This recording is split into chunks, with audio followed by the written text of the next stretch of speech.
Marie-Claire Talleux est française. Est-ce que vous avez vu cet homme? Non. Elle a fait 7000 km pour venir à Bombay, en Inde. Depuis 5 mois, elle se bat pour retrouver son fils, disparu sur cette route le 5 décembre dernier. Son fils, c'est lui, Jean-Baptiste Talleux, 26 ans, profession informaticien. L'été dernier, il plaque tout pour faire le tour du monde à vélo. Sa route s'est arrêtée dans ce quartier de Bombay. Là où on doit l'avoir vu, c'est dans ces coins ici. Marie-Claire a décidé de mener sa propre enquête. Avec cet avis de recherche qu'elle colle dans tout le quartier, elle espère trouver des indices et des témoins sur la disparition de son fils. On a fait imprimer 2000 affiches et puis 2000 petits tracts. Et on va payer des gens pour distribuer les tracts dans des endroits stratégiques, dans les gares. Il y a des points stratégiques où on nous a dit vraiment il passe des milliers de personnes dans la journée, donc ils vont faire distribuer les tracts. On a mis son vélo, parce qu'à la limite on se dit que si on retrouve le vélo, on retrouvera la piste de Jean-Baptiste. Sur l'affiche, la photo du jeune homme, de son vélo, et une récompense de 3 000 € pour celui qui le retrouvera. 3 000 €, une fortune pour les Indiens, l'équivalent de 4 années de salaire. Là, c'est cette banque. Arrêtez-vous là, c'est cette banque. Stop. C'est dans cette banque que Jean-Baptiste a retiré 200 € le 5 décembre. Il était 18 h.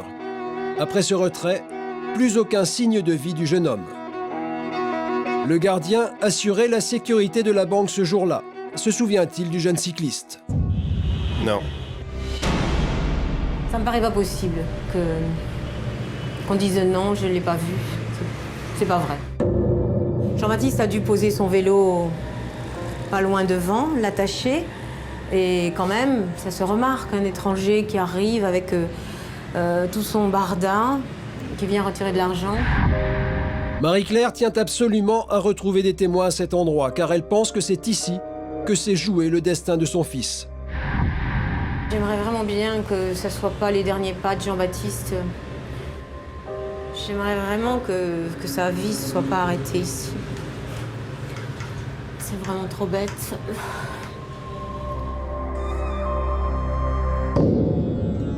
À Bombay, le bureau des personnes disparues et la cellule des affaires criminelles mènent les investigations. Au consulat de France, 2 personnes travaillent à temps plein sur cette affaire. Mais pour Marie-Claire, l'enquête piétine. J'ai l'impression que les pistes n'ont pas été fouillées. J'ai l'impression que c'est encore resté très superficiel tout ça. Même si la police indienne dit avoir fait plein de choses, ils sont tous au courant, ils ont fait des choses, c'est vrai. Je ne sais pas comment ils travaillent, comment ils les ont faites. Je n'ai pas toutes les réponses aux questions que je pose. J'aimerais savoir le nom des passagers qui étaient dans l'avion à côté de Jean-Baptiste. On me dit que les papiers ont été détruits au bout de 15 jours. J'ai du mal à l'imaginer. Pour que son voyage ne soit pas totalement vain, Marie-Claire décide d'alerter la presse indienne.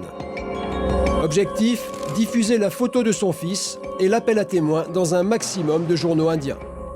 Mais au bout de 11 jours de recherche, Marie-Claire perd espoir. Ça m'a fait comprendre que ça serait très difficile de trouver la vérité.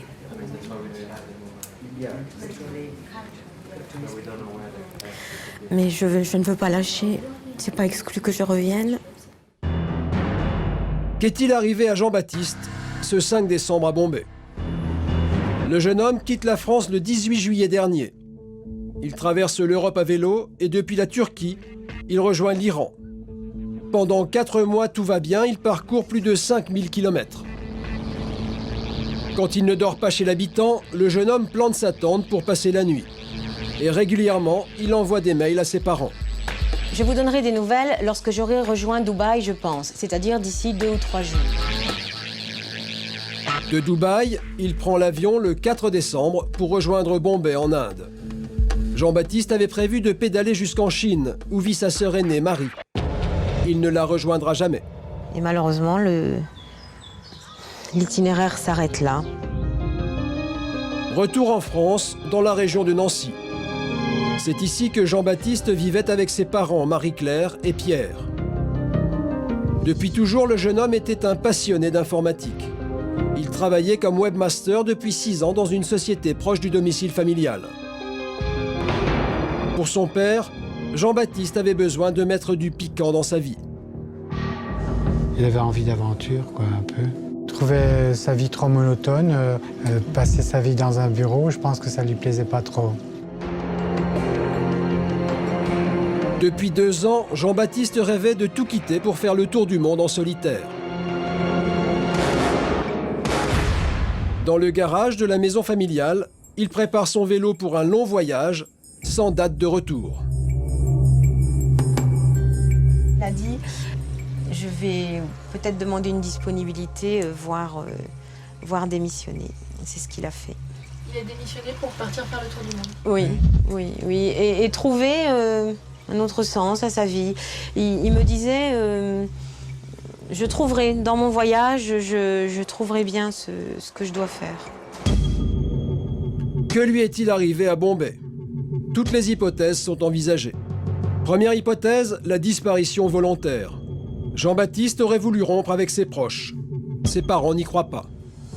Je pense pas qu'il nous ferait le coup de disparaître comme ça sans prévenir. Il n'y a aucune raison. Et surtout qu'il l'avait dit, quand je serai en Inde, je reprendrai contact avec vous par email.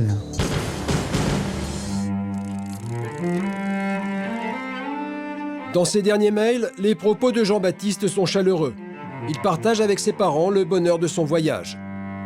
Les gens sont vraiment super hospitaliers. Je vous passe le salam de la famille qui m'invite. La dernière conversation par Internet entre le fils et la mère a lieu le 2 décembre.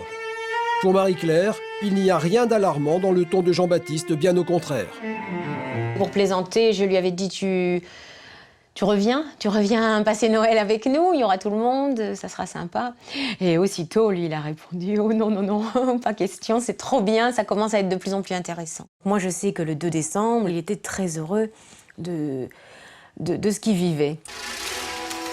Deuxième hypothèse, le meurtre. François connaissait Jean-Baptiste depuis 15 ans. Il était son meilleur ami. Ensemble, les 2 jeunes hommes ont été scouts. François redoute le pire. Je pense qu'il a dû se faire peut-être agresser parce que là-bas, le vélo qui coûte, je sais pas, 3 000 € en France, je pense que ça peut intéresser les personnes qui crèvent de faim et qui voient arriver un étranger comme ça. Je pense que c'est pas possible qu'il ait pu se faire agresser. On se débarrasse du corps et personne ne le retrouve. Je pense que je ne le reverrai pas vivant, mais j'ai toujours une petite lueur d'espoir. Troisième hypothèse, la crise mystique. Jean-Baptiste est très croyant, comme beaucoup de voyageurs qui vont en Inde. Il a pu se retirer et méditer dans des ashrams, comme ces petites grottes qui sont des lieux de retraite spirituelle. On en compte des milliers dans ce pays, et certains sont très retirés, impossible d'y retrouver quelqu'un. C'est la thèse à laquelle veut croire son père. J'essaye de garder le moral en espérant de le retrouver vivant comme ça dans un ashram. On essaye de penser le moins possible à l'agression qu'il a pu subir. Moi, je ne suis pas très optimiste, en fait. Ce qui me paraît plus plausible, c'est ou l'agression ou l'accident qui l'ait rendu amnésique. Mais alors, où est-il? C'est ce que j'aurais voulu découvrir en allant à Bombay. Comme Jean-Baptiste, des dizaines de Français disparaissent en Inde chaque année. Le syndrome indien est d'ailleurs bien connu des spécialistes.